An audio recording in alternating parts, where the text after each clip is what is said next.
اسرائیل کو بہت بڑا دھچکا لگا ہے اور حماس نے وہ کام کر دکھایا ہے جو کہ اسرائیل کے وہم و گمان میں بھی نہیں تھا۔ اسرائیل کا ایک ڈرون جو ہے وہ حماس نے پکڑ لیا ہے۔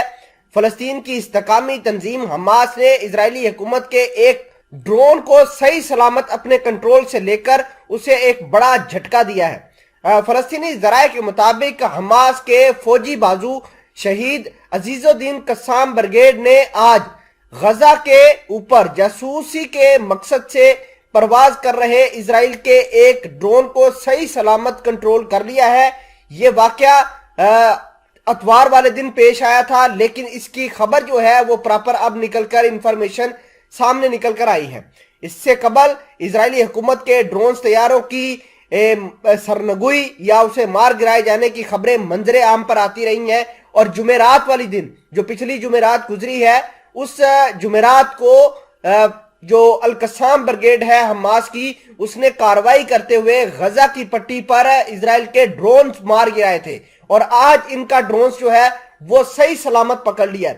اب اسرائیل کو یہ خدشہ ہے کہ وہ اپنی جاسوسی کے لیے بھی کوئی الٹرنیٹو سوچے گا، کیونکہ یہ جو ڈرونز ہیں یہ تو حماس کی پہنچ میں آ گئے ہیں، حماس ان کو قابو کر رہا ہے۔ دوسرے نمبر پر اسرائیل یہ بھی چاہتا ہے کہ حماس کے ٹھکانوں کو نشانہ بنایا جائے غزہ کی پٹی کے اوپر، کیونکہ غزہ کی پٹی کے زیادہ تر جو ہے وہ مسلمان کنٹرول کرتے ہیں، حماس والے کنٹرول کرتے ہیں، لیکن ایران کی اوپر اٹیک ہونے کے بعد، یعنی اصفہان کے اوپر جو اٹیک ہوئے ہیں، اس کے اوپر اٹیک ہونے کے بعد جو غزہ کی پٹی ہے اس میں ہلچل دیکھنے کو ملی ہے۔ وہاں پر اسرائیل کے خلاف جو ہے اپنی طاقت کا مظاہرہ کرنے کے لیے حماس نے میزائل فائر کیے ہیں۔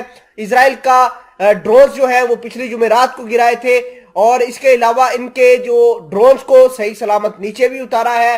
آپ کو یہ بھی بتا دیں کہ اسرائیل کے 7 لوگ مارے جانے کے بعد ایران کے اوپر کاروائی ہوئی، پھر سیریا کے اندر کاروائی ہو کے 25 ٹرکوں کو برباد کر دیا گیا ہے ایران کے۔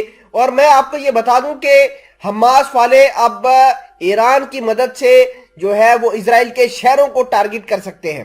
حماس کے ڈرونز کے پکڑے جانے کے بعد رد عمل ظاہر کرتے ہوئے اسرائیلی فوج کے ترجمان کا کہنا تھا کہ ان کا ایک ڈرون غزہ میں گر گیا ہے، حالانکہ گرا نہیں ہے بلکہ اس کو صحیح سلامت اتارا گیا ہے۔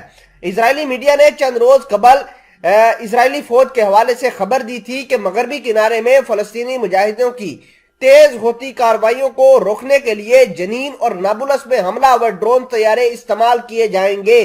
تاہم اب ایسا لگتا ہے کہ اسے اپنے ان فیصلوں پر نظر ثانی کرنا پڑ جائے گی۔ اس کامیاب اقدام پر رد عمل ظاہر کرتے ہوئے حماس تنظیم کے ایک رہنما جن کا نام اسماعیل رضوان ہے، اس نے فلسطینی مزاحمت کی بڑی کامیابی اور صہیونی حکومت کے لیے بڑی سیکیورٹی دھچکا قرار دیا ہے۔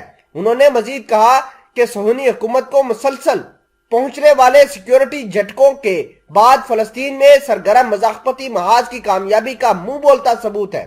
حماس کے رہنما فلسطینی مزاحمت کے مقابلے میں اسرائیلی حکومت کو مکڑی کے جالے سے بھی زیادہ کمزور قرار دیا۔ اس سے قبل گزشتہ جمعرات کو فلسطینی نوجوان نے جنین پر اسرائیلی جارحیت کے دوران اس کا ایک کواد ہیلی کاپٹر بھی مار گرایا تھا۔